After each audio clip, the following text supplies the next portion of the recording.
Kamu itu garuk sendiri kenapa sih? Lagi main? Sakit.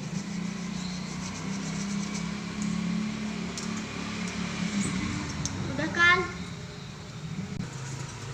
Ih, nempel-nempel kayak kok bisa kayak begini ya? Kamu nggak tahu ya?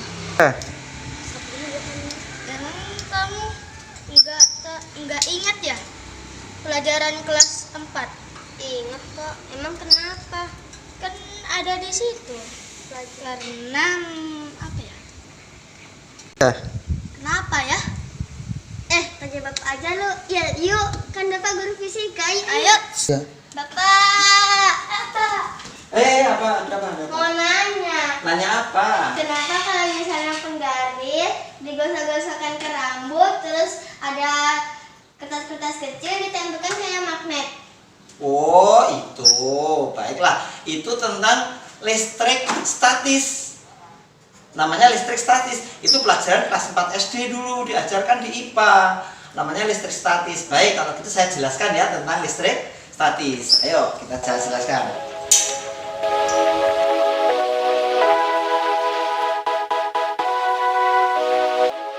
Jelaskan tentang listrik statis.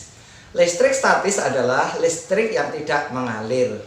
Jadi listrik statis itu muatan listrik itu tidak membuat kita kesetrum. Jadi walaupun ada aliran ada muatannya, tapi tidak membuat kita nanti terasa tersengat.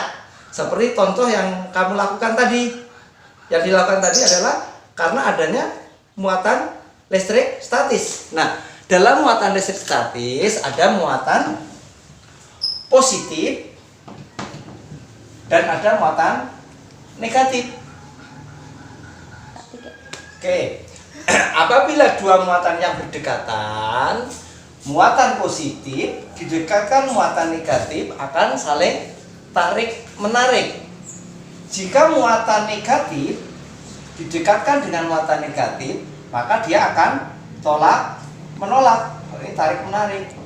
Kalau positif didekatkan dengan positif juga akan tolak menolak. Jadi muatan yang tidak sejenis akan tarik menarik, muatan yang tidak sejenis, yang sejenis maka akan tolak menolak. Nah, di antara kedua muatan ini maka akan timbul gaya, namanya gaya tolak menolak atau gaya tarik menarik.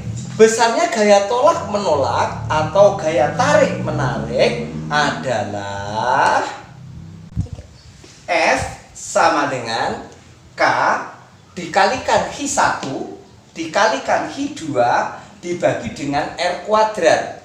F itu gaya, K itu adalah konstanta. Konstanta besarnya 9 kali 10 pangkat 9 Newton meter kuadrat per kulom kuadrat. Ini K. Hi itu muatan, satuannya kulom. Hi juga muatan, sementara R itu adalah jarak antara dua muatan.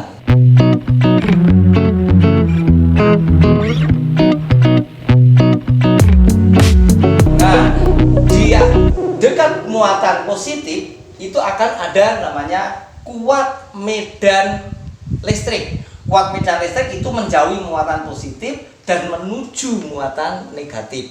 Besarnya muatan kuat medan listrik itu adalah K dikalikan Hi per R kuadrat.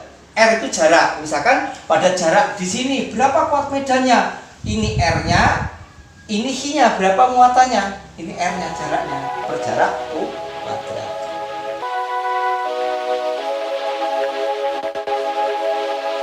Begitu juga di dekat muatan antara dua muatan, Hi1 dan Hi2.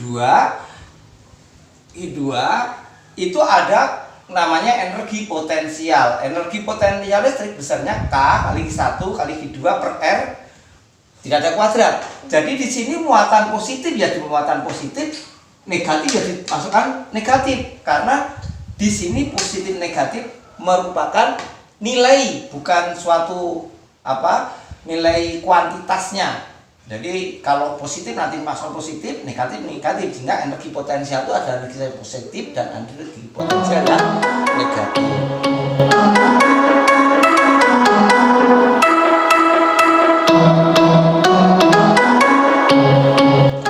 Di dekat muatan itu juga ada potensial listrik. Besarnya potensial adalah K kali Q per R.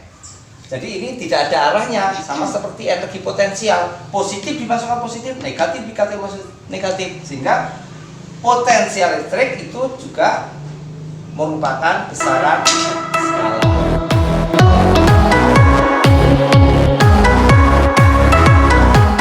Contoh misalkan ada dua muatan, positif dan muatan negatif. Misalkan di sini 3 mikrokulom, di sini 6 mikrokulom. Jaraknya ini misalkan 3 milimeter. Berapakah besar kuat medan listrik di antara besar gaya kulom antara dua muatan ini, antara muatan A dan B? Kita gunakan rumus F sama dengan K kali Q1 kali Q2 per R kuadrat. Maka tinggal masukkan aja, karena 9 kali 10 pangkat 9, tinggal masukkan angkanya dan tinggal menghitung dengan catatan mikrokulom diubah ke kulom, milimeter diubah ke meter. Jadi besarnya K 9 kali 10 pangkat 9 dikalikan 6 kali 10 pangkat min 6 jadikan kulom, 3 kali 10 min 6 jadikan kulom karena mikrokulom, kemudian 3 mm jadikan meter, 10 pangkat min 3 dikuadratkan jadi 10 pangkat min 6 seperti ini. Sehingga kalau dihitung hasilnya 18 kali 10 pangkat 3 berapakah besar kuat medan di B? Maka besar kuat medan di B bisa aja langsung, karena E sama dengan KQ per R kuadrat, sementara F adalah KQ1 Q2 per R kuadrat. Berarti kalau berapa kuat medan listrik di B, maka ya tinggal F diganti dengan Q yang di B. Langsung aja. F tadi sudah ketemu, 18 kali 10 pangkat 3 dibagi 6 kali 10 pangkat min 6 berarti sama dengan 3 kali 10 pangkat 9. Nah, bagaimana kalau misalkan kalau ada 3 muatan? Berapakah besar gaya di B misalkan? Yang ditanyakan berapa di FB?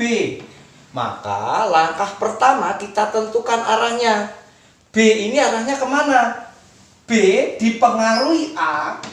B dipengaruhi A karena muatannya tidak sejenis, maka tarik menarik. B kemana? Ditarik ke sini. Berarti ini FB dipengaruhi A atau FBA, biar gampang. B dipengaruhi A, maka arahnya ke kiri. Sementara dipengaruhi C, C ini muatannya positif. Karena positif maka tolak menolak. B ini ditolak C, arahnya kemana? Ke kiri karena ditolak, menjauhi. Sehingga ini F, B, C. Nah, bagaimana sekarang FB?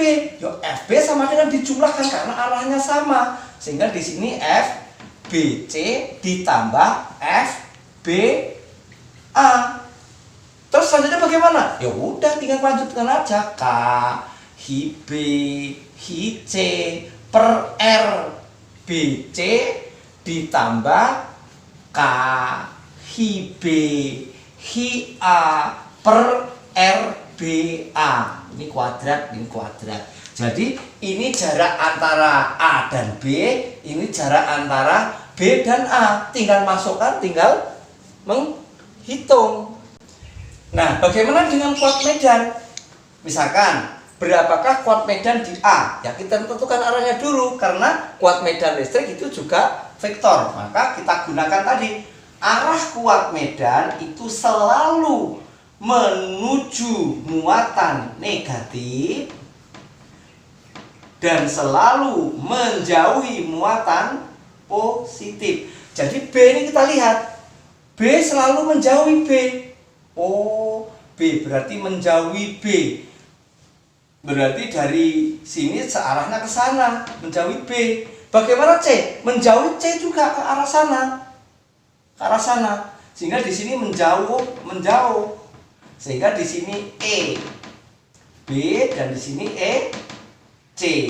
Sehingga EA itu adalah E dipengaruhi B ditambah E dipengaruhi A, karena arahnya sama-sama ke kiri. Nah, bagaimana dengan energi potensial? Kalau energi potensial itu tidak merupakan besaran vektor, sehingga tidak usah menentukan arah seperti kuat medan listrik maupun gaya. Sehingga langsung aja EPC itu sama dengan EPC dipengaruhi B ditambah EPC dipengaruhi A. Langsung dijumlahkan aja. K Hi C kali Hi B dibagi dengan R CB ditambah K kali Hi C kali Hi A dibagi dengan RCA. Nah, ini tidak ada kuadratnya. Jadi ini jarak C ke A dan jarak dari C ke B. Ini C ke B, jarak C ke B. Yang ini adalah jarak dari R atau C ke A. Bagaimana dengan potensial? Potensial mirip-mirip dengan energi potensial. Kalau potensial di B berarti ya potensial A ditambah potensial C. Potensial A berarti K dikalikan Hi A per jarak dari B ke A, jarak dari B ke A ditambah K kalikan Hi C dibagi dengan jarak dari C ke A, C ke B atau B ke C, B ke C, karena di sini adalah VB. Nah, ini muatan C. Jadi ini jarak B ke C, ini jarak B ke A. Satu dari. Nah, begitulah jadi penjelasan tentang listrik statis. Kamu harus belajar giat agar kamu pintar. Tapi pusing ya matematikanya. Ya sabar, nanti kamu kalau sudah SMA ya pinter matematikanya. Matematika kan mudah. Yang penting kamu belajar terus yang semangat. Oke?